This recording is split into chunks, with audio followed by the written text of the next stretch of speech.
जय हिंद प्यारे मित्रों, आपके अपने पर यूट्यूब चैनल आरआर क्लासेस में आप सभी का स्वागत है। जैसा कि हम सभी लोग जो है लेथ मशीन पर जो है हम लोग डिस्कशन कर रहे थे कि लेथ मशीन, तो हमने जो है काफ़ी इस पे लेथ मशीन पर जो हमने काफ़ी टॉपिक्स पर इसमें डिस्कशन कर लिया था। लास्ट वीडियो हमने जो है कटिंग टूल्स मटेरियल्स के बारे में हमने डिस्कशन किया कि था कि हमारे जो लेथ मशीन होते हैं उसमें लेथ मशीन पर जो हम लोग कौन कौन से मटेरियल के जो है टूल इस्तेमाल करते हैं। तो जैसे हमारा था हाई कार्बन स्टील, कौन सा था, हाई कार्बन स्टील फर्स्ट था हमारा जो है, क्या था, high carbon steel. High carbon steel के बारे में हमने बात किया था, जिसमें क्या होता है जो हमारा हाई कार्बन स्टील का टूल होता है इसमें जो है 0.75% से 1.25% तक जो है कार्बन की मात्रा होती है। किसमें, इसमें जो है कार्बन की मात्रा जो है 0.75 से 1.25% तक जो है क्या होती है कि इसमें कार्बन की मात्रा पाई जाती है। यह जो है क्या होती है कि इसकी जो सस्ती होती है, यह जो मार्केट में जो है क्या होती है कि सस्ती होती है। और इसकी जो है क्या कहते हैं, अगर इसको हम जो है 200 डिग्री सेल्सियस तापमान पर, कितना, 200 डिग्री सेल्सियस तापमान पर अगर हम इसको गर्म करेंगे तो यह सॉफ्ट हो जाएगी। क्या होगी, यह जो हाई कार्बन स्टील का जो टूल होगा यह क्या हो जाएगा, सॉफ्ट हो जाएगा। यह जो है हल्के कार्यों के लिए, कैसे, हल्के कार्यों के लिए, हल्के कार्यों के लिए जो है प्रयोग किया जाता है। और यह जो है क्या होता है कि इसमें कटिंग स्पीड, जो हमारी कटिंग स्पीड जो है कम रखी जाती है। इस पर हमने जो है बात किया था। उसके बाद हमने बात किया था हाई स्पीड स्टील के बारे में। कौन सा टूल था हमारा, high speed steel, high speed steel. हमने हाई स्पीड स्टील के बारे में बात किया था। यह भी जो है क्या होती है कि इसमें इसमें भी हमारी क्या होती है, कार्बन की मात्रा जो है बहुत कम होती है। इसमें जो है हाई स्पीड स्टील में हमारा जो है क्रोमियम, मैग्नीज, मोलोब्डियन, टंगस्टन और कोबाल्ट जैसे एलाइंग एलिमेंट्स होती हैं। इन सब के जो है मिश्रण से जो है बनाया जाता है जो हाई स्पीड स्टील होता है। इसमें जो क्या होता है कि इसमें जो है हमारा जो उच्च घिसावट रोकने के लिए जो है इसमें क्या होता है कि शाक रेजिडेंस गुणों की उच्च डिग्री की रेजिडेंस हार्डनेस पर जो है 560 डिग्री सेल्सियस पर जो है इसको गर्म करने पर हार्डनेस बनाई जाती है। यह जो है क्या होती है कि हाई कार्बन स्टील, जो हमारा हाई कार्बन स्टील से क्या होती है कि महंगी होती है। किससे महंगी होती है, हाई कार्बन स्टील से जो हमारा हाई स्पीड स्टील क्या होता है कि महंगा होता है। उसके बाद हमने बात किया था सीमेंटेड कार्बाइड टिप्स के बारे में, स्टीलाइट के बारे में बात किया था, स्टीलाइट के बारे में। आज हम लोग बात करेंगे लेथ ऑपरेशंस के बारे में। किसके बारे में, lathe operation, operations, lathe operations के बारे में हम लोग बात करेंगे कि हमारा जो है लेथ मशीन पर जो है हम ऑपरेशंस जो है कौन कौन से हम लोग ऑपरेशंस जो है कर सकते हैं। तो हमने जो है ऑपरेशंस के बारे में हमने डिस्कशन किया था, उसके हेडिंग्स के बारे में हमने डिस्कशन किया था कि हमारे जो है लेथ मशीन पे कौन कौन से जो है ऑपरेशंस जो है किए जा सकते हैं। जो हमारी पैरेलल टर्निंग, पैरेलल टर्निंग क्या होती है, पैरेलल टर्निंग की बात करते हैं। लेथ पर कार्य को प्रायः दो कारणों से मशीन किया जाता है। क्या होता है कि हम लोग जो लेथ पर जो है मशीनिंग करते हैं यह दो कारणों से करते हैं। उसे साइज में काटने के लिए और बिल्कुल शुद्ध व्यास बनाने के लिए क्या किया जाता है कि जो हमारी साइज रहती है, जो हमारा ड्राइंग साइज रहता है उसको बनाने के लिए और जो है बिल्कुल शुद्ध व्यास जो है बनाने के लिए कार्य कार्य जिसको साइज में अवश्य काटना होता है। जो हमारा कार्य होगा, ये मान लीजिए हमारा क्या है कि वर्क पीस है, इसमें जो हमारी एक्चुअल रीडिंग दी रहेगी इतने mm का हमारा डाया रहेगा, 10 mm की, 100 mm का लेंथ हमारी कितनी रहेगी, 50 mm की जो है लेंथ रहेगी। तो हमें क्या होता है कि जो एक्यूरेट बनाने के लिए हम लोग जो है जिसको साइज में अवश्य काटना होता है और उसका व्यास पूरी लंबाई तक एक समान रखना होता है। क्या होता है कि जो उसका व्यास होता है ये जो हमारा व्यास है, व्यास क्या होते हैं, ओडी आउटर डाया, जो हमारा ओडी होती है उसको जो हम लोग क्या करते हैं, ओडी हो या आईडी हो, उसका व्यास जो है क्या होता है कि समान रखते हैं, तो उस पर पैरेलल टर्निंग की जाती है। उस पर क्या करते हैं कि हम जो है पैरेलल टर्निंग करते हैं, उसे हम लोग क्या कहते हैं, पैरेलल टर्निंग कहते हैं। नेक्स्ट है हमारी जो है रफ टर्निंग। रफ टर्निंग से ही आपको जो है विदित हो जाता है कि हमारे जो है कि रफिंग मतलब कि जो हम लोग क्या करते हैं कि मोटा मोटा जब जो टर्निंग करने के, रफ टर्निंग की बात करते हैं। रफ टर्निंग का प्रयोग फालतू धातु को जितना संभव हो शीघ्रता से काटने और कार्य का व्यास शुद्ध बनाने के लिए किया जाता है। जैसे जो हमारा एक्स्ट्रा मटेरियल होता है, जो हमें साइज बनानी रहती है, उसमें से जो हमारा एक्स्ट्रा मटेरियल रहता है, उस मटेरियल को हम लोग क्या करते हैं कि शीघ्रता पूर्वक जो है हटाने के लिए और रिमूव करने के लिए जो है रफ टर्निंग की जाती है। वर्क पीस को तब तक रफिंग कट दिया जाता है, तब तक हम रफिंग कट देते हैं जब तक कि फिनिश कट देने के लिए 0.8 मिलीमीटर मटेरियल न रह जाए। क्या होता है कि हमें तब तक रफिंग करना होता है, तब तक हम यह प्रक्रिया जो टर्निंग प्रक्रिया करते हैं, रफ टर्निंग प्रक्रिया, जब तक हमारा जो फिनिशिंग के लिए अगर मान लीजिए हमारा कोई ये जॉब है, इसकी हमें फिनिश करने के लिए कितना 0.8 मिलीमीटर जो है जॉब मटेरियल जो है हमारा न बचे, तब तक हमें जो है रफ टर्निंग करनी चाहिए। यह जो है हमारा रफ टर्निंग आपको समझ में आई या नहीं समझ में आया, यहाँ से आप जो है कमेंट बॉक्स में जो है अपनी राय जरूर दीजिएगा। नेक्स्ट है हमारी बात करते हैं फिनिश टर्निंग की। फिनिश टर्निंग क्या होती है? फिनिश टर्निंग की बात करते हैं तो फिनिश टर्निंग का उद्देश्य कार्य को आवश्यक साइज में बनाने और अच्छी सरफेस फिनिश लाने के लिए किया जाता है।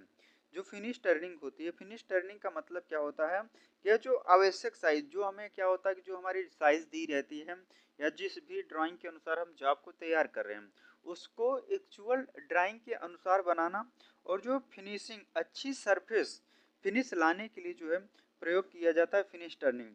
प्रायः एक फिनिश कट की आवश्यकता होती है। क्या होती है कि एक फिनिश कट की आवश्यकता होती है, क्योंकि फिनिश कट के लिए व्यास पर 0.75 मिलीमीटर से 1.25 मिलीमीटर से अधिक धातु नहीं छोड़नी जाती है। अगर हमें फिनिश टर्निंग करनी होती है तो फिनिश टर्निंग के लिए हम लोग क्या करते हैं कि 0.75 से 1.25 मिलीमीटर से जो है अधिक धातु को जो है नहीं छोड़ना चाहिए। यह होती है हमारी क्या होती है कि फिनिश टर्निंग। जैसे कि हमारा क्या है कि कोई जॉब है, ये हमारी जॉब है, तो इसमें जो हम फिनिश टर्निंग करेंगे तो यहाँ पर जो फिनिश टर्निंग करने के लिए हमें क्या होगा 0.75 से 1.25 से अधिक जो है मटेरियल को जो है एक्स्ट्रा नहीं छोड़ना चाहिए। नेक्स्ट हम बात करते हैं फेसिंग के बारे में। फेसिंग क्या होती है? फेसिंग की बात करते हैं। फेसिंग एक प्रोसेस है। फेसिंग क्या है हमारा? एक प्रोसेस है जिसमें लेथ के अक्ष के समकोण पर में धातु को काट कर एक फ्लैट सरफेस बनाया जाता है। क्या किया जाता है कि ये जैसे हमारा कोई जॉब है, इसको जो सरफेस है, इस सरफेस को क्या किया जाता है कि फ्लैट बनाया जाता है। टूल को इस प्रकार सेट करना चाहिए, टूल को हमें क्या करना चाहिए, इस प्रकार से सेट करना चाहिए कि उसके कटिंग फेस धातु की सरफेस के साथ लगभग 5 डिग्री का कोण बनाए और वह सेंटर में अवश्य होना चाहिए। यह जो क्या होना चाहिए कि हमारा जो टूल होना चाहिए यह सेंटर में होना चाहिए, जिसके साथ क्या करें कि हमारा 5 डिग्री का कोण जो है बनाए। यह होती है हमारी जो है फेसिंग प्रक्रिया। यह होती है हमारी जो है फेसिंग प्रक्रिया। नेक्स्ट आगे की ओर बात करते हैं। अगला है हमारा जो है शोल्डर टर्निंग। हमारा जो है शोल्डर टर्निंग क्या होता है? शोल्डर टर्निंग के बारे में बात करते हैं हम लोग जो है शोल्डर टर्निंग की, कि हमारी जो शोल्डर टर्निंग होती क्या है। आइए देखते हैं शोल्डर टर्निंग के बारे में। शोल्डर टर्निंग जब एक से अधिक व्यासों को किसी शाफ्ट पर मशीन किया जाता है। क्या किया जाता है? एक से अधिक व्यासों को किसी शाफ्ट पर मशीन किया जाता है। प्रत्येक व्यास को जोड़ने वाले सेक्शन को शोल्डर या स्टेप कहते हैं। जो प्रत्येक सेक्शन होता है, ये मान लीजिए ये हो गया, ये जैसे इसमें हो गया, यह जो राउंड नोज टर्निंग टूल, यहाँ पर लेफ्ट हैंड फेसिंग टूल्स, यहाँ पर देख सकते हैं यह जो शोल्डर टर्निंग होती है। यहाँ पर जो है क्या होता है कि शोल्डर या स्टेप कहते हैं स्क्वायर फिलेट वाले और चैम्फर किए हुए शोल्डर अधिकतर प्रयोग में लाए जाते हैं। कौन से? फिलेट वाले, स्क्वायर फिलेट वाले और चैम्फर किए हुए शोल्डर जो है अधिक प्रयोग में लाए जाते हैं। यह होती है हमारी जो है शोल्डर टर्निंग। नेक्स्ट यहाँ पर भी देख सकते हैं कि हमारे जो है एंगुलर और टेपर्ड शोल्डर के हमें जो है किस प्रकार से जो है करना है। आगे की ओर बात करते हैं। अगला है हमारा जो है नेक्स्ट है लेथ पर फाइलिंग करना। जब हम लेथ मशीन पर वर्क करते हैं तो उसमें हमें फाइलिंग की क्या आवश्यकता होती है, कि हमें फाइलिंग क्यों करनी चाहिए। आइए बात करते हैं फाइलिंग के बारे में। बर्स, टूल, बार्क्स और शार्प कार्नरों को साफ करने के लिए लेथ पर फाइलिंग की जाती है। जैसे कि हमारे जो शार्प कार्नर है, ये मान लीजिए हमारा क्या है, जब हम इस पर टर्निंग प्रक्रिया करेंगे तो इधर जो है और इधर की ओर क्या होगी कि हमारे शार्प कार्नर हो जाएंगे। तो इन शार्प कार्नरों को जो है दूर करने के लिए, क्या करने के लिए, शार्प कार्नरों को साफ करने के लिए लेथ पर फाइलिंग की जाती है। बहुत अधिक फाइलिंग नहीं करनी चाहिए।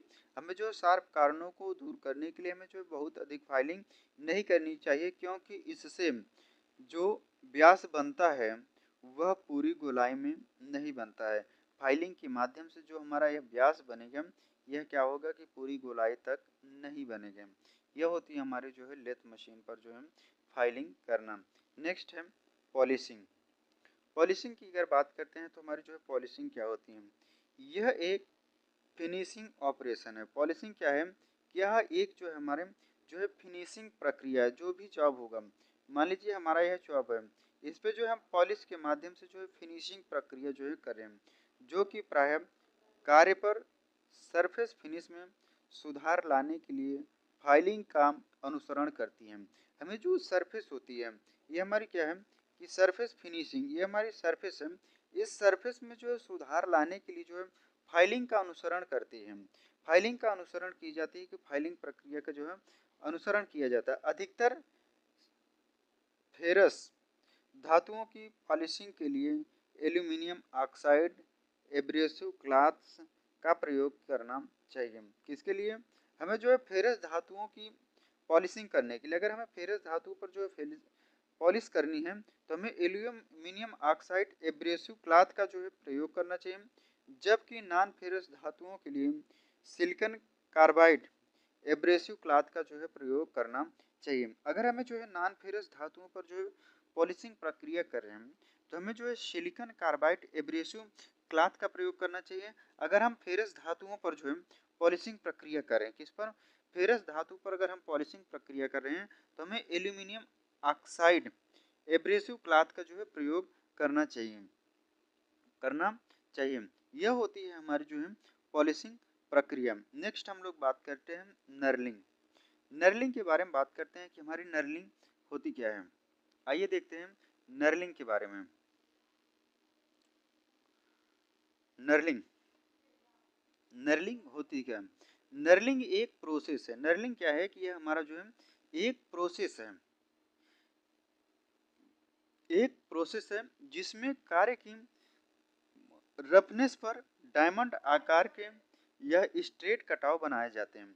जैसे हमारा क्या है कि कोई जॉब है, अगर नर्लिंग प्रक्रिया हम कर रहे हैं तो इसमें जो है डायमंड आकार के इस प्रकार से जो है हमारे क्या होते हैं कि जो डायमंड आकार की स्ट्रेट कटाव, ये हमारे स्ट्रेट कटाव, ये हमारा जो है इस प्रकार से नर्लिंग प्रक्रिया आपको जो है देखने को मिलती है। तो यह क्या होता है कि हमारा जो है डायमंड आकार की या स्ट्रेट कटाव बनाए जाते हैं। कार्य की दिखावट में सुधार लाना, जो कार्य होता है वर्कपीस पर जो हम कार्य करते हैं उसमें सुधार लाना और अच्छी ग्रिपिंग लाने के लिए प्रायः नर्लिंग की जाती है। पकड़ को जो है मजबूत करने के लिए, पकड़ को जो है जहाँ पे आप देखे होंगे किसी भी हैंडल में भी जो है नर्लिंग प्रक्रिया हुई रहती है, तो हम क्या करते हैं कि जो है अच्छी ग्रिपिंग, पकड़ को जो है मजबूत करने के लिए भी जो नर्लिंग प्रक्रिया की जाती है। यहाँ से आपको जो एक क्वेश्चंस भी अगर आपको एग्जाम में देखने को मिलेगा तो आप इसका आंसर जरूर देंगे। तो यहाँ क्वेश्चन आपको मिल सकता है। क्वेश्चन क्या मिलेगा आपको? नर्लिंग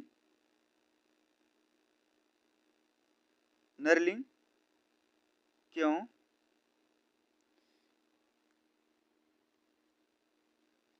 क्यों की जाती है? आपको यहाँ से क्वेश्चन मिलेगा देखने को, तो आप इसका आंसर जरूर देंगे। नर्लिंग क्यों की जाती है? नर्लिंग प्रक्रिया इसलिए की जाती है पकड़ को मजबूत करने के लिए। क्या करने के लिए? पकड़ को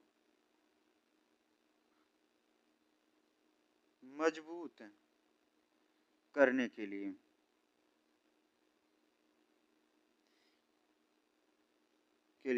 आप यहाँ पर देखेंगे कि अगर जैसे कि रेलवे में जो देखे होंगे जो हैंडल लगा रहता है, या जब कोई आप जैसे कि कोई भी प्रक्रिया कार्य कार्य करें तो उसमें नर्लिंग जो है, मान लीजिए हमारा कोई हैंडल है, हैंडल में भी नर्लिंग प्रक्रिया हुई रहती है। तो यहाँ हैंडल में भी क्या होती है कि नर्लिंग प्रक्रिया इस प्रकार से जो है कि जिससे कि हमारा जो है हैंडल जो है स्लिप ना करे, हमारी पकड़ को जो है मजबूत कर सके, इसलिए हम लोग क्या करते हैं कि नर्लिंग प्रक्रिया जो है प्रयोग की जाती है। पकड़ को क्या करने के लिए? पकड़ को जो है मजबूत करने के लिए की जाती है। इससे जॉब पर एक नर्लिंग टूल को फार्म करके किया जाता है। क्या होता है? नर्लिंग टूल को जो है फार्म करके किया जाता है। नर्लिंग टूल में हार्ड किए हुए सिलेंड्रिकल पैटर्न्स को सेट होता है। जो है हार्ड किए हुए सिलेंड्रिकल पैटर्न्स का क्या होता है कि सेट होता है, जो कि घूमते हुए कार्य की सरफेस पर रोल करते हैं। ये हमारा कोई वर्क पीस होगा, यह वर्क पीस क्या होगा को घूमता रहेगा, मूविंग पॉइंट में रहेगा। यहाँ पर जो है नर्लिंग पॉइंट टूल लगाकर यहाँ पर जो है नर्लिंग प्रक्रिया जो है की जाती है। यह होती है हमारी जो है नर्लिंग प्रक्रिया। नेक्स्ट अगला है हमारा जो है ग्रूविंग। ग्रूविंग की बात करते हैं तो हमारा जो ग्रूविंग क्या होता है, आपको हम ड्राइंग के भी माध्यम से दिखा देते हैं कि हमारी जो है ग्रूविंग प्रक्रिया आपको देखने में किस प्रकार से लगती है। यहाँ पर देख सकते हैं हमारी जो है स्क्वायर ग्रूविंग की गई, यहाँ पर जो है राउंड ग्रूविंग, और ये हमारी क्या है कि वी शेप ग्रूविंग की गई। तो आइए देखते हैं ग्रूविंग के बारे में। ग्रूविंग एक ऑपरेशन है। यह सभी क्या है कि हमारा जो है लेथ मशीन पर जो है एक ऑपरेशन है,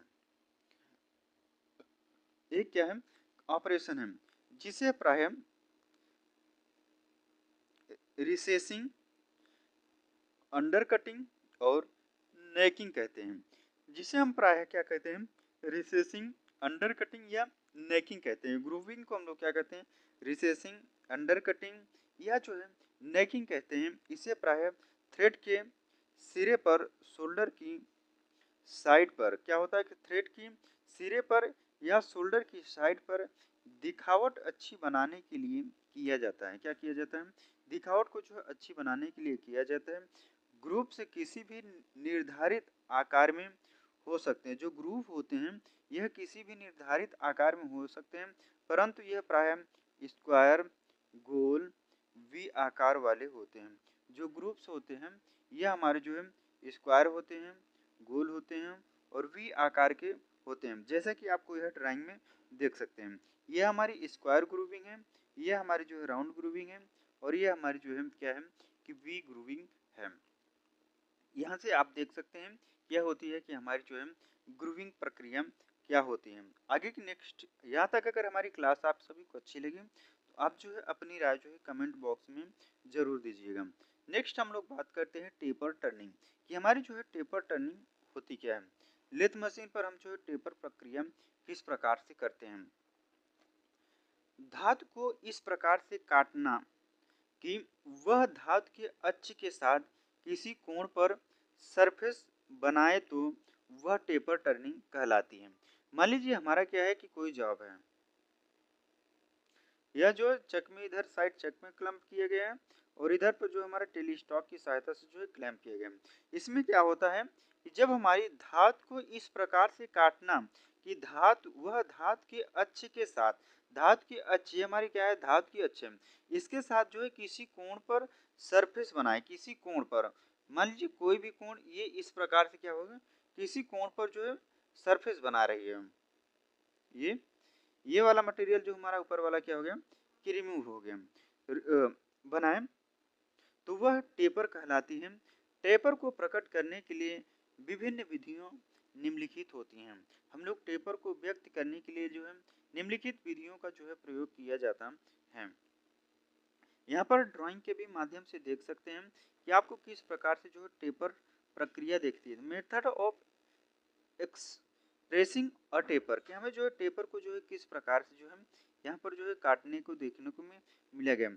यहाँ पर जो है हमारी जो टेपर की जो है निम्नलिखित विधियाँ निम्नलिखित होती है। जैसे फर्स्ट है हमारा टेपर के शीर्ष कोण के अनुसार, जो टेपर का शीर्ष होता है शीर्ष के अनुसार। नेक्स्ट पॉइंट है मिलीमीटर प्रति मीटर के अनुसार, मिलीमीटर प्रति मीटर के अनुसार या मिलीमीटर प्रति मीटर के अनुसार जो होती है।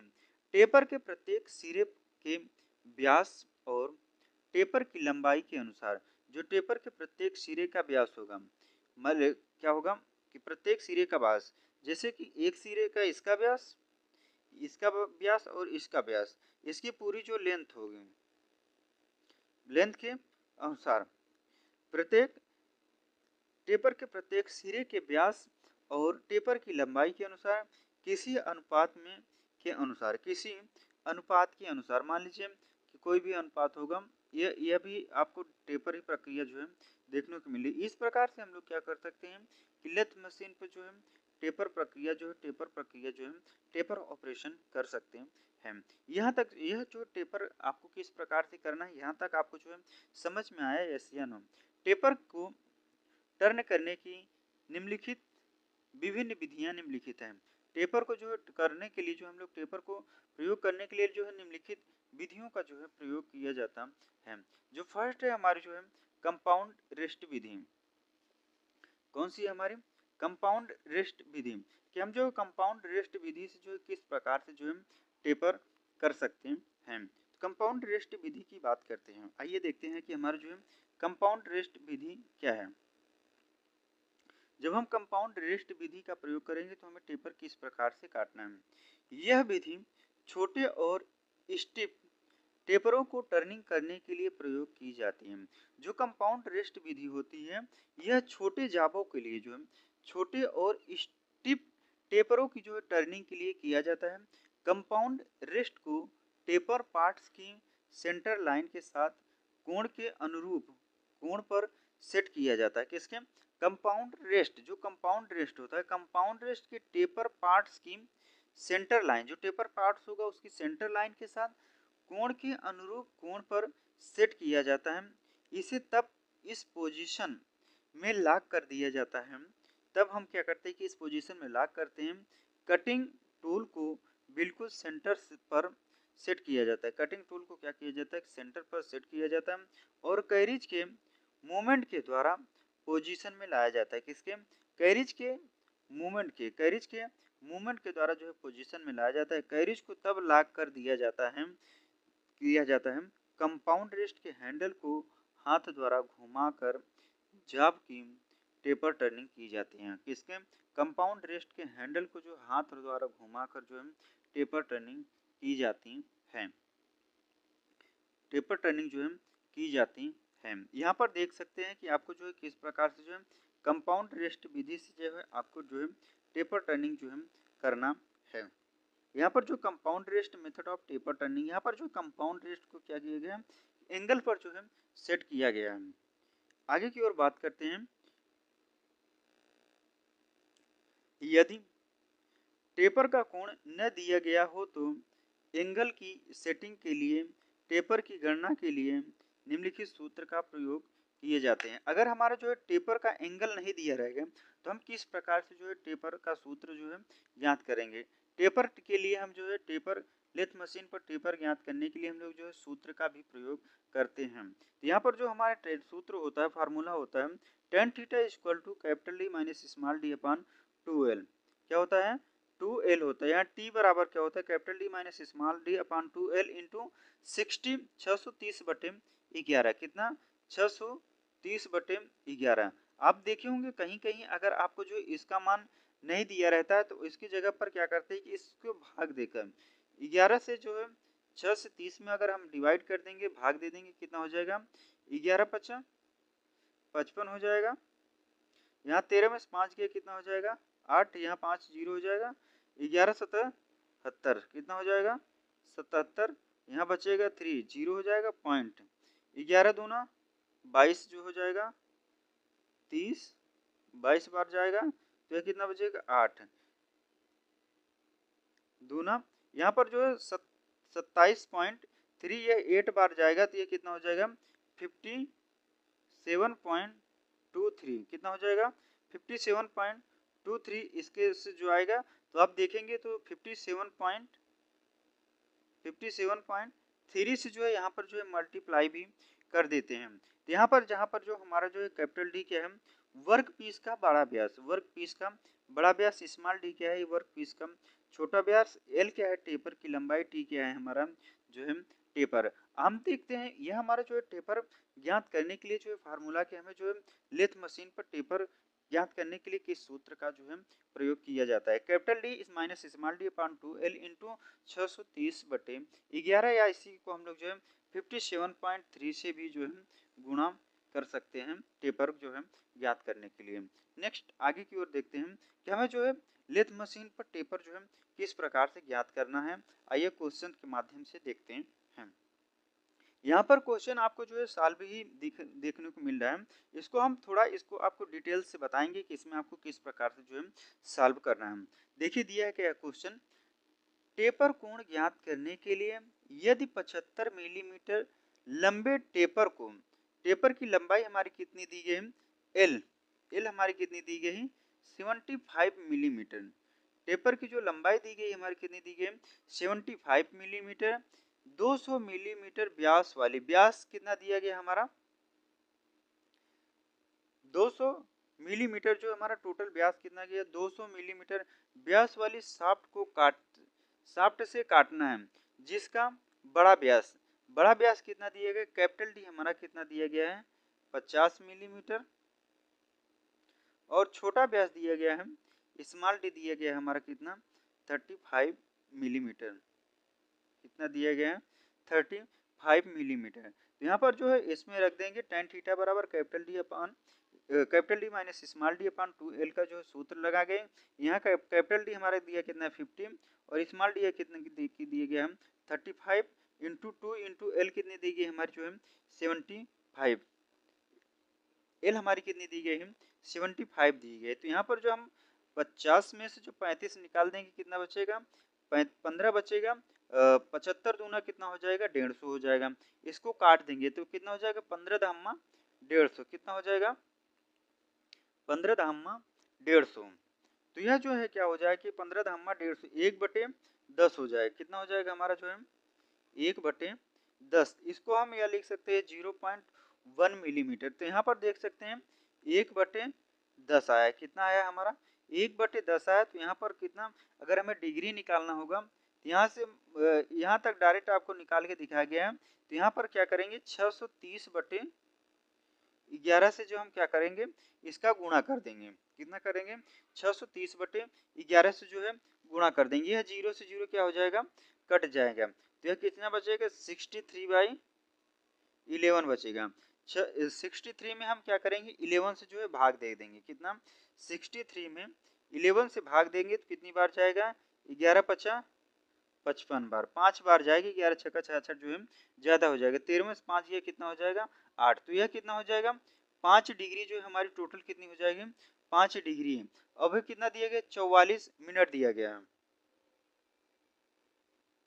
यहाँ पर जो है हमारा कितना हो जाएगा, यहाँ पर जो हमारा मान आ जाएगा,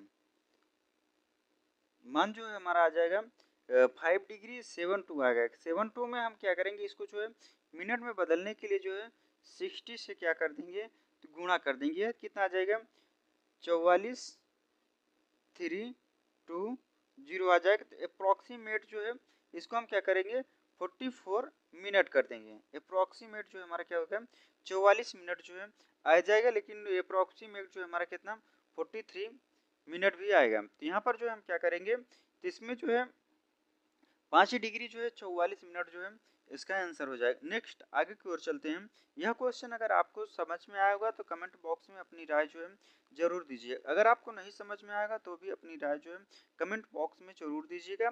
एक हम आपके लिए प्रॉपर तरीके से एक नेक्स्ट वीडियो लाएंगे जिसमें क्या किया जाए कि स्पेशल जो है आपको जो है टेपर ज्ञात करने के लिए आपको उसमें क्वेश्चन बताएंगे कि आपको किस प्रकार से जो है टेपर को जो है ज्ञात करना है। आगे की ओर चलते हैं। एक नेक्स्ट क्वेश्चन पर हम लोग बात करते हैं। नेक्स्ट क्वेश्चन है हमारा,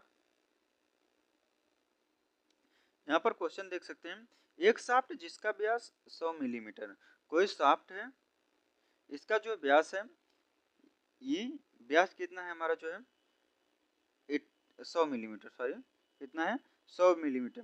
छोटा व्यास 70 मिलीमीटर, छोटा व्यास हमारा कितना दिया है 70 मिलीमीटर। यह जो है हमारा बड़ा व्यास कितना दिया गया, कैपिटल डी हमारा कितना दिया गया है, capital D equal to 100 millimetre और स्मॉल डी इक्वल टू हमारा कितना दिया गया है 70 दिया गया। जो टेपर की लंबाई दी गई हमारी कितनी दी गई 150, एल कितनी दी गई हमारी 150 दिया गया। टेपर की टर्निंग के लिए टेपर का कोण ज्ञात कीजिए। तो हमारा जो टेपर का कोण ज्ञात करने के लिए सूत्र होता है capital D minus small D upon 2l into 630/11। यहाँ पर जो कैपिटल डी हमारा 100 माइनस 70 इंटू 2 इंटू 150। तो यहाँ पर जो हम क्या करेंगे 100 में से जब 70 निकल जाएगा 30/150 दूना 300 हो जाए इंटू 630/11 हो जाएगा। यहाँ पर जब हम इसको क्या करेंगे काट देंगे, ये जीरो से ये जीरो कट जाएगा, ये जीरो से ये जीरो कट जाएगा, ये जीरो से 3 कट जाएगा, कितना बचेगा 63/11। या इसको हम लिख सकते हैं 5 सही 8/11, कितना 5 सही 8/11। तो यहाँ पर 5 को हम लोग क्या कर मान लेते हैं 5 डिग्री मान लेते हैं। 11/8 को 11/8 को हम लोग क्या करेंगे मिनट में बदल देंगे। पर हम क्या करेंगे जो 11/8 है 11/8 को हम लोग क्या करेंगे कि इसको जो है मिनट में बदलेंगे। 11/8 को जो हम मिनट में बदलने के लिए क्या करेंगे 11/8 इंटू 60 से गुणा कर देंगे तो ये कितना हो जाएगा 480/11 हो जाएगा। जब 480 हो जाएगा 480/11 तो हम जब इससे क्या करेंगे 11 से डिवाइड करेंगे तो कितनी बार जाएगा 11 चौक 44, कितनी बार जाएगा हमारा जो है 11 चौक 44। यहाँ पर जो कितने बचेगा 4 जीरो हो जाएगा 40 हो जाए 11 3 33 बार 3 बार जाएगा। तो यहाँ पर कितना बचेगा 7 पॉइंट बढ़ा लेंगे 11 3 33 तो यह जो है 4.3। तो अप्रोक्सीमेट जो है हमारा क्या करेगा 44 मिनट के जो है बराबर हो जाए, कितना 44 मिनट। 5 डिग्री जो है 44 मिनट जो है इसका राइट आंसर हो जाएगा। इसका राइट आंसर कितना हो जाएगा 5 डिग्री जो है 44 मिनट जो है इसका राइट आंसर हो जाएगा। यह जो है हमारी क्या है कि कंपाउंड रेस्ट विधि से हमें जो है टेपर किस प्रकार से जो है ज्ञात करना है।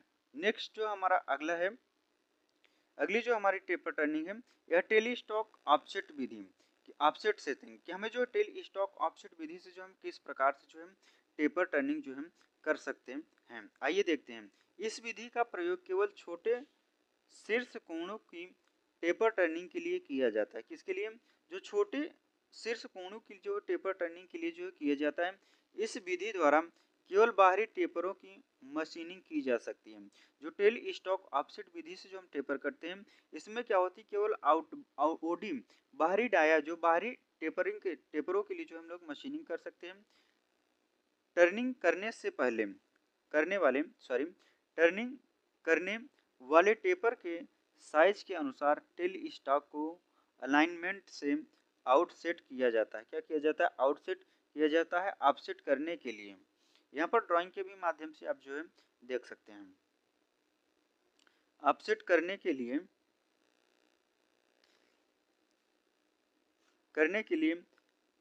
क्लैंपिंग मैकेनिज्म को ढीला किया जाता है। ऑफसेट करने के लिए हमें क्या करना होता है जो क्लैंपिंग मैकेनिज्म होता है उसको ढीला किया जाता है। आवश्यकता के अनुसार टेल स्टॉक के ऊपरी भाग को समायोजित किया जाता है। जो टेल स्टॉक को ऊपरी भाग होता है उसको जो है समायोजित किया जाता है और एडजस्टिंग स्क्रू को टाइट कर दिया जाता है। जो एडजस्टिंग स्क्रू होता है टेल स्टॉक में उसको जो है टाइट कर दिया जाता है। निम्नलिखित सूत्र का प्रयोग किया जा सकते हैं किए जा सकते हैं।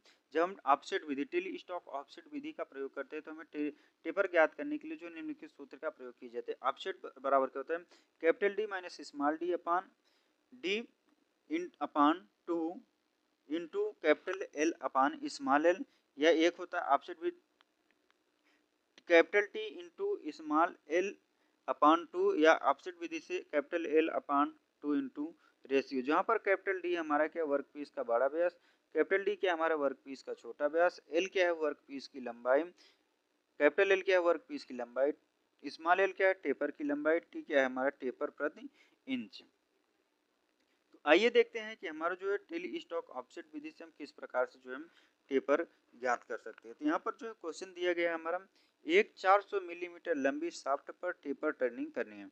कोई शाफ्ट है, ये हमारा माला कोई शाफ्ट है, यह जो है कितनी है कि 400 मिलीमीटर लंबी, इसकी जो लेंथ कितनी दी गई है 400 मिलीमीटर जो है लंबी दी गई है, और जो है क्या दिया गया है इसका बड़ा व्यास जो कैपिटल डी दिया गया है, एक व्यास ये मान लीजिए हमारा क्या है बड़ा व्यास कितने दिया है 50 दिया गया है, और छोटा व्यास हमारा ये छोटा वाला व्यास कितना दिया गया है 40, छोटा व्यास 40 दिया है।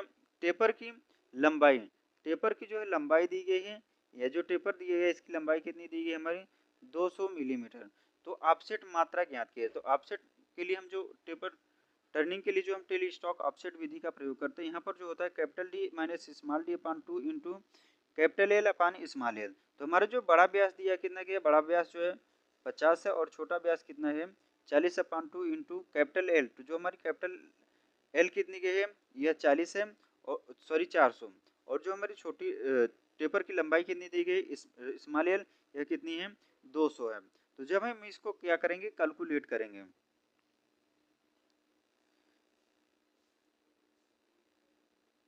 जब हम इसको कैलकुलेट करेंगे तो यहाँ तो जो 50 में से 40 निकल जाए कितने बचे 10 बटे 2 हो जाएगा, इंटू यहाँ पर जो है 2 जीरो से 2 जीरो 2 दूनी 4 2 एक कम 2, तो 2 बटे 1 हो जाएगा। टोटल कितना हो जाएगा हमारा, ये 2 से 2 कट जाएगा, कितना हो जाएगा 10 मिलीमीटर, कितना हो जाएगा हमारी जो है 10 मिलीमीटर जो है टेपर की जो है लंबाई जो हमारी कितनी आ जाएगी टेली स्टॉक ऑफसेट विधि से 10 मिलीमीटर जो है लेंथ आ जाएगी। नेक्स्ट जो हमारा क्वेश्चन है, अगला क्वेश्चन है हमारा जो है नेक्स्ट क्वेश्चन है, यहाँ पर भी जो एक 25 मिलीमीटर लंबी शाफ्ट है, 25 मिलीमीटर जो है लंबी शाफ्ट है, शाफ्ट पर 1/1:5 का टेपर काटना है, कितना 1/5 रेशियो कितना दिया गया, रेशियो जो अनुपात दिया गया है, रेशियो कितना आर बराबर हमारा कितना दिया गया 1/15 टेपर करने के लिए ऑफसेट विधि। तो ऑफसेट विधि से हमारे टेपर क्या होता है कैपिटल डी अपान capital l upon 2 into ratio, तो हमारी कैपिटल एल कितनी दी गई 25 मिलीमीटर,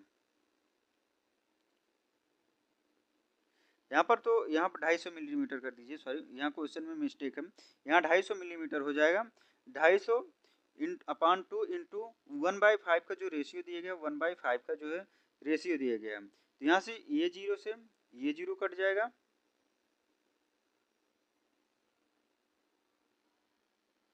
यहाँ पर जो कितना हो जाएगा 25, यहाँ पर और भी इसको हम काट सकते हैं, कितना हो जाएगा 5×5 = 25/2 हो जाएगा, तो ये कितनी बार जाएगा 2 दूनी 4.5 2.5 मिलीमीटर, कितना हो जाएगा 2.5 मिलीमीटर जो है इसका आंसर हो जाएगा। यहाँ पर जो काटा नहीं है इसको जो है 25, यहाँ पर 0 से 0 काट दिए, 25/5 दूनी कितना कर दिए गए 10 कर दिए गए, तो यहाँ पर 2.5 मिलीमीटर जो है टेली स्टॉक ऑफसेट विधि से जो है टेपर टर्निंग ज्ञात की जा सकती है।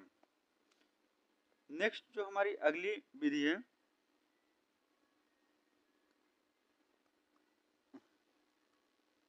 नेक्स्ट आगे की ओर बात करते हैं। अगर यहाँ तक जो है हमारी क्लास आप सभी को अच्छी लगी तो हमारे चैनल पर नए हैं तो चैनल को लाइक और सब्सक्राइब जरूर करिए। नेक्स्ट जो हमारी अगली है टेपर टर्निंग अटैचमेंट का प्रयोग करके टेपर टर्निंग करना, कि हम जो लेथ मशीन पर जो है टेपर टर्निंग अटैचमेंट का भी प्रयोग करके जो है टेपर काट सकते हैं। तो आइए बात करते हैं। टेपर टर्निंग अटैचमेंट एक एक्सेसरीज है, क्या है एक्सेसरी है, जो कि मॉडर्न लेथों के साथ उपलब्ध कराई जाती हैं। जो हमारे मॉडर्न लेथ आते हैं, मॉडर्न लेथ मशीनों के साथ जो उपलब्ध कराई जाती हैं, इसे कैरिज के पीछे लगाया जाता है। जो कैरिज होता है कैरिज के पीछे लगाया जाता है। इसका प्रयोग टेल स्टॉक ऑफसेट के बिना टेपर टर्निंग या बोरिंग किया जा सकता है। टेपर टर्निंग या बोरिंग जो है टेल स्टॉक को जो ऑफसेट किए बिना जो टेपर टर्निंग या बोरिंग की जाती है। जॉब को सेंटरों के मध्य, जॉब को क्या किया जाता है, सेंटरों के मध्य चक या कॉलेट में पकड़ा जाता है। जॉब को जो है सेंटरों के मध्य चक या कॉलेट में पकड़ा जाता है। यदि जॉब को सेंटरों के मध्य पकड़ा जाता है, जॉब को क्या किया जाता है, सेंटरों के मध्य पकड़ा जाता है, तो केवल बाहरी टेपर की ही टर्निंग की जा सकती है। अगर जो हम सेंटरों के मध्य पकड़ेंगे तो केवल जो है बाहरी टेपरों की जो है टर्निंग कर सकते हैं। जैसे कि आप जो है यहाँ पर देख सकते हैं, ड्राइंग में भी देख सकते हैं, यहाँ पर जो टेपर टर्निंग अटैचमेंट की विधि को दिखाया गया है कि आप जो है किस प्रकार से जो है टेपर टर्निंग अटैचमेंट विधि का भी प्रयोग करके जो है टेपर काट सकते हैं। नेक्स्ट आगे की ओर बात करते हैं। अगला जो है हमारे जो है फार्म टूल विधि, कि हम जो है फार्म टूल विधि का प्रयोग करके किस प्रकार से जो है करेंगे, आइए देखते हैं। टेपर एंगल वाले आधे कोण, जो टेपर एंगल का आधा कोण वाले एक स्ट्रेट फार्म टूल को टेपर काटने के लिए काटने वाले एज के साथ सेट किया जा सकता है। किसके साथ, टेपर काटने वाले एज के साथ सेट किया जाता है। इसे जॉब पर सीधी फीड दी जाती है। इसमें जो है जॉब को जो है फीड सीधी फीड दी जाती है, जिससे वह जॉब की निश्चित फार्म बना देती है। जॉब को क्या कर देती है कि निश्चित फार्म बना देती है। इस विधि की कमी यह है कि अधिक फोर्स उत्पन्न होती है। इस विधि में जो अधिक फोर्स उत्पन्न होती है, क्योंकि कटिंग एज और वर्क के बीच अधिक क्षेत्र संपर्क में आता है। क्या होता है कि क्षेत्र जो है संपर्क में आता है। इसे वास्तविकता के कारण इस विधि की छोटी लंबाई वाले टेपर के लिए प्रयोग की जाती है। जो फार्म टूल विधि होती है, फार्म टूल विधि से जो हम टेपर काटते हैं, यह छोटी लंबाई के जाबों के लिए जो है फार्म टूल विधि का जो है प्रयोग किया जाता है टेपर की जो है लंबाई काटने के लिए। जो हमारी टेपर ट्रेनिंग की विधियों की तुलना की हमें जो टेपर ट्रेनिंग के लिए जब हम कंपाउंड रेस्ट विधि से करेंगे तो हमारा क्या प्रॉफिट एंड लॉस हो सकता है। तो कंपाउंड रेस्ट विधि से अगर हम मान लीजिए हम टेपर टर्निंग करेंगे तो हमारे जो लाभ क्या होगा, बाहरी व अंदरूनी टेपर के लिए प्रयोग किए जाते हैं। जो कंपाउंड रेस्ट होती है यह बाहरी और अंदरूनी टेपरों के लिए जो प्रयोग की जाती है। छोटे व स्टेप टेपर्स काटे जा सकते हैं। इसमें जो कंपाउंड रेस्ट विधि में छोटे व स्टेप टेपर जो है काटे जा सकते हैं। इसमें हानि क्या हो सकती है, कंपाउंड रेस्ट विधि से प्रिसीजन टेपरों को नहीं बनाया जा सकता। जो प्रिसीजन टेपर होते हैं उसको नहीं बनाया जाता है। ऑपरेटर हल्दी थक जाता है क्योंकि टूल को हाथ द्वारा फीड दी जाती है। इसमें जो ऑपरेटर होता है जल्दी थक जाता है, टूल को फीड जो हाथ द्वारा दी जाती है। घटिया सरफेस फिनिश, इसमें जो सरफेस फिनिश नहीं होती है। अधिक लंबाई में टेपरों को काटना संभव नहीं होता है। अधिक लंबाई में जो है टेपर को काटना जो है संभव नहीं होता है। केवल छोटे टेपरों को बनाया जा सकता है। कंपाउंड रेस्ट विधि में केवल छोटे टेपरों को जो है बनाया जाता है। नेक्स्ट हमारा जो है टेल स्टॉक ऑफसेट विधि, टेल स्टॉक की ऑफसेटिंग से हम कैसे टेपर को जो है काट सकते हैं। तो इसमें जो लाभ है, लाभ इसके क्या हो सकते हैं, लाभ की बात करते हैं। लंबे जॉब पर छोटे टेपर काटे जा सकते हैं। लंबे जॉब पर जो है छोटे टेपर काटे जा सकते हैं। टेल स्टॉक की ऑफसेट ऑटोमेटिक फीड दी जा सकती है। बाहरी टेपरों व थ्रेडों को काटा जा सकता है। टेल स्टॉक ऑफसेट विधि के माध्यम से जो बाहरी टेपरों व थ्रेडों को जो है काटा जा सकता है। यह इसका क्या होगा, एडवांटेज, लाभ। हानि की बात करते हैं डिसएडवांटेज की, तो यह जो है केवल बाहरी टेपरों और तथा ऐसे जाबों के लिए उपयुक्त होता है जिन्हें सेंटरों के बीच में पकड़ा जाता है। किसको, जिन्हें जो है सेंटरों के बीच में जो है पकड़ा जाता है। अंदरूनी टेपरों व थ्रेडों को नहीं काटा जा सकता। टेल स्टॉक ऑफसेट विधि के माध्यम से जो है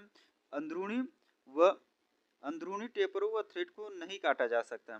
लेथ सेंटरों को फिर से लाइन करने के लिए इस विधि को अतिरिक्त समय और लेबर की आवश्यकता होती है। इसमें जो समय की अधिक लगती है और लेबर की भी आवश्यकता होती है। प्रिसीजन टेपरों को नहीं काटा जा सकता है क्योंकि सेंटर्स जॉब के होल्स में सही तरह से नहीं बैठ पाते हैं। क्या करते हैं कि जो प्रिसीजन टेपरों में जो हम सही को नहीं काटा जा सकता है क्योंकि सेंटर्स जॉब के होल्स को में सही तरह से नहीं बैठ पाते। सेंटर्स जो होल होता है उसमें जो है सही नहीं बैठ पाते हैं। यह जो है हमारा क्या है एडवांटेज है कंपाउंड टेल स्टॉक ऑफसेट विधि की डिसएडवांटेज है हानियम। अब हम बात करते हैं जो हमारे टेपर टर्निंग अटैचमेंट कि जब हम टेपर टर्निंग अटैचमेंट विधि से जब टेपर काटेंगे तो उसमें जो है लाभ क्या हो सकते हैं और हानियां क्या हो सकती हैं। लाभ की बात करते हैं कम कोणों वाले लंबे जाबों के लिए उत्तम विधि है। टेपर टर्निंग अटैचमेंट विधि जो है क्या होती है कि कम कोणों वाले लंबे जाबों के लिए उत्तम विधि है। नेक्स्ट पॉइंट है बाहरी व अंदरूनी दोनों टेपरों को काटा जा सकता है। नेक्स्ट पॉइंट है प्रिसीजन यूनिफॉर्म टेपरों को बनाया जा सकता है। नेक्स्ट पॉइंट है लेथ के अलाइनमेंट को अव्यवस्थित करने की आवश्यकता नहीं होती है। लेथ के जो अलाइनमेंट्स होते हैं उनको जो है अव्यवस्थित करने की आवश्यकता नहीं होती है।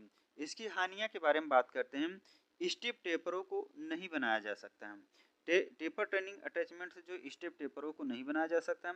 लेथ की सेटिंग अव्यवस्थित करना हो तो क्योंकि क्रॉस स्लाइड के नट को ढीला किया जा सकता है। नेक्स्ट है हमारे जो है फार्म टूल विधि से जो अगर हम टेपर टर्निंग करेंगे तो उसमें क्या लाभ हो सकते हैं और क्या हानियां हो सकती हैं। छोटे टेपरों के लिए सुविधाजनक विधि जो फार्म टूल विधि से टेपर काटेंगे उसमें जो छोटे टेपरों के लिए जो सुविधाजनक है लेथ के सेंटरों को अलाइनमेंट व्यवस्था नहीं होती अव्यवस्थित नहीं होता है। हानियां क्या हो सकती हैं अधिक महंगा टूल है जो फार्म टूल विधि है यह अधिक महंगा टूल है। यह केवल छोटी लंबाइयों पर टेपरों को काटा जा सकता है। प्रिसीजन टेपरों को नहीं काटा जा सकता है। यह होते हैं एडवांटेज और डिसएडवांटेज जो हम टेपरों को जो है काटते हैं उसमें क्या क्या लाभ और जो है हानियां हो सकती हैं। आगे की ओर बात करते हैं टेपरों को मापने की विधियां जो हम टेपर को किस प्रकार से माप सकते हैं। मेथड ऑफ मेजरिंग टेपर्स के में जो टेपर को किस प्रकार से मापा जा सकता है। टेपरों की अशुद्धता को मापने के लिए 6 तरीके हैं। हमें टेपर को जो मापने के लिए जो 6 विधियां जो है प्रयोग की जा सकती है 6 तरीके हैं।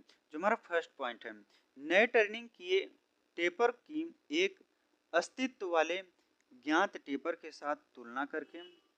नेक्स्ट पॉइंट है इंटरनल टेपर के लिए प्लग गेज तथा एक्सटर्नल टेपर के लिए रिंग गेज का प्रयोग करके। अगर हमें अंदरूनी टेपर चेक करना होता है तो हम जो प्लग गेज का प्रयोग करेंगे और एक्सटर्नल टेपर को चेक करना है तो हमें रिंग गेज का जो है प्रयोग करेंगे। नेक्स्ट पॉइंट है टेपर टेस्ट गेज का प्रयोग करके टेपर टेस्ट गेज का प्रयोग करके। नेक्स्ट पॉइंट है गेज ब्लॉकों टेस्ट मैंडल्स और माइक्रोमीटर का प्रयोग करके। नेक्स्ट पॉइंट है साइन बार और गेज ब्लॉकों का प्रयोग करके। नेक्स्ट पॉइंट है माइक्रोमीटर का प्रयोग करके जो है हम लोग क्या कर सकते हैं टेपर को जो है मापने ज्ञात किया जा सकता है। टेपर को जो है ज्ञात किया जा सकता है। नेक्स्ट अगली क्लास में हम लोग बात करेंगे थ्रेड कटिंग के बारे में कि हम जो है लेथ मशीन पे किस प्रकार से थ्रेडिंग ऑपरेशन कर सकते हैं। अगर हमारा वीडियो आप सभी को अच्छा लगा तो हमारे चैनल पर नए हैं तो चैनल को लाइक और सब्सक्राइब जरूर करिएगा। वीडियो को ज़्यादा से ज़्यादा दोस्तों तक शेयर करना ना भूलें। अगर हमारे किसी भी ग्रुप से ज्वाइन होना चाहते हैं तो डिस्क्रिप्शन बॉक्स में उसका लिंक दे दिया जाएगा, वहाँ से जा कर के हमारे किसी भी ग्रुप को ज्वाइन कर सकते हैं। धन्यवाद।